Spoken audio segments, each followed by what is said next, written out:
Sure. And, So again, there are so many different products out there.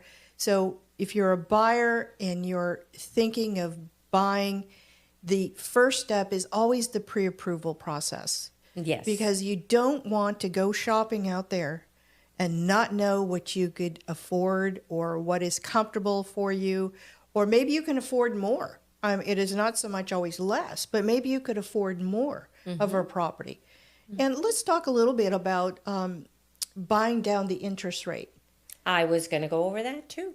Yes. See, let's talk So about there that. are buy downs. There are, for example, 3-2-1, 2-1 buy downs, and I could go into more detail. But what it is that the interest rates are a little bit higher right now. So you start out at say 7%. I'll just use that as an example. Okay. And a buy down allows you to you buy down the rate. Okay. So you would go to the next year, you'd start out then you would go to 6%. And so you're buying down the interest rate. And that can be negotiated. The cost of it can be negotiated with the seller.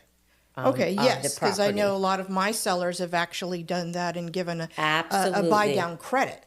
Yes. And you know what? Makes people really happy. Because if somebody is payment sensitive, that's a perfect product for them. I love that. Yeah. Payment sensitive. Yes, payment sensitive. Yeah. So that's a great product for them, and I was just going over that with someone this morning about a buy down. Yeah. And I think a lot of people are leery of those because they don't understand really what a buy down, what it is, how can it affect you, and really how could it make you more comfortable in getting into a property. Yeah, absolutely. So I would, like with everything, when you're meeting with someone, you're consulting with them, and you talk about what it looks like, how much they intend to put down, what the payment looks like. You could talk about the buy down, talk about all kinds of different things, because everyone is different.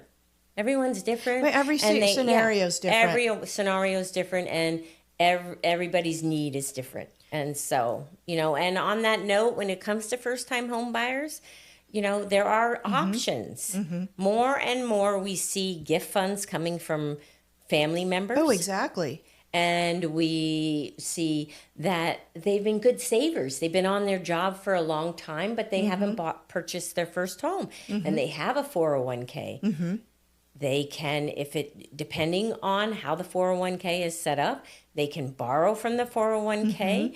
They can stretch the payment out for a long period of time. So it's minimal instead of a large payment on top of a new mortgage payment. Oh, exactly. Yeah.